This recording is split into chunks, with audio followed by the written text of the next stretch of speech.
Hello friends, আমি চলে এসেছি কার্তিক নতুন ইউটিউব চ্যানেল টু সাইড কিচেনে। আজকে একটা নতুন রেসিপি নিয়ে। আজকে রেসিপি হচ্ছে ঝিঙে আলু মাছের ঝোল। সেটা বানাতে কী কী উপকরণ লাগে আসুন দেখাই। তার আগে একটা কথা বলে যে আমার চ্যানেলে যেসব ভিডিও ছাড়া আছে, আমাদের যদি ভালো লেগে থাকে লাইক কমেন্ট শেয়ার করবেন, বেশি বেশি করে শেয়ার করবেন। আমি যদি আমার চ্যানেল নতুন হয়ে থাকেন প্লিজ সাবস্ক্রাইব করে দেবেন, নিচে বেল নোটিফিকেশনটা অন করে দেবেন যাতে আমার ভিডিও নোটিফিকেশন আগে পৌঁছে। তাহলে চলুন ঝিঙে আলু মাছ দিয়ে ঝোল রেসিপিটা বানাতে কী কী উপকরণ লাগে আসুন দেখ।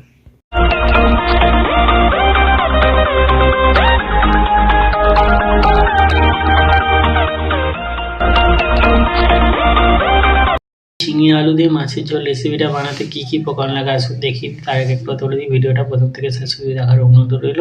তাই চলুন রেসিপিটা শুরু করি। এখানে ঝিঙে আলু ভালো করে কেটে আমি ধুয়ে নিয়েছি। তাই চলুন রেসিপিটা শুরু করি। গ্যাসটা চেলে কড়াই তেল দিয়ে বসিয়ে দিয়েছি। তেলটা গরম হয়ে গেছে, মাছটা ভেজে নেবো। মাছগুলো দিয়ে দিয়েছি, ভেজে নেবো। মাছটা ভাজা হয়ে গেছে, তুলে নেবো। ওই তেলের উপর ঝিঙে আলুটা দিয়ে দেবো, হলুদ দিয়ে দেবো, নুন দিয়ে দেবো, ভালো করে ভেজে নেবো। ঝিঙে আলুটা ভেজে নিচ্ছি, জল দিয়ে দেবো।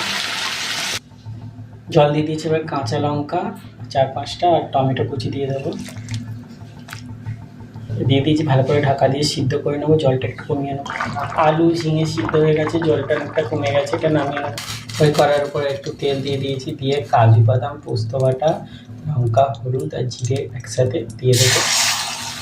সামান্য একটু জল দিয়ে দেবো, ভালো করে নেড়ে চেড়ে নেবো। এবার আমি ঝোলটা ঢেলে দেবো, ভালো করে নেড়ে চেড়ে নেবো। এবার মাছগুলো দিয়ে দেবো, ভালো করে ঝোলটা একটু ভালো করে ফুটিয়ে নিয়ে নামিয়ে নেবো। মাছের ঝোল রেসিপিটা হয়ে গেছে, এটা নামিয়ে রেসিপিটা হয়ে গেছে। এই রেসিপিটা যদি আপনাদের ভালো লাগে থাকে লাইক কমেন্ট শেয়ার করবেন, বেশি বেশি করে শেয়ার করবেন। আর প্লিজ সাবস্ক্রাইব করে আমাদের পাশে থাকবেন। চলুন তাহলে দেখা হচ্ছে নেক্সট ভিডিওতে। এরকম নিত্য নতুন ভিডিও পাওয়ার জন্য আমাদের চ্যানেলকে অবশ্যই সাবস্ক্রাইব করে আমাদের পাশে থাকবেন। চলুন তাহলে দেখা হচ্ছে নেক্সট ভিডিওতে।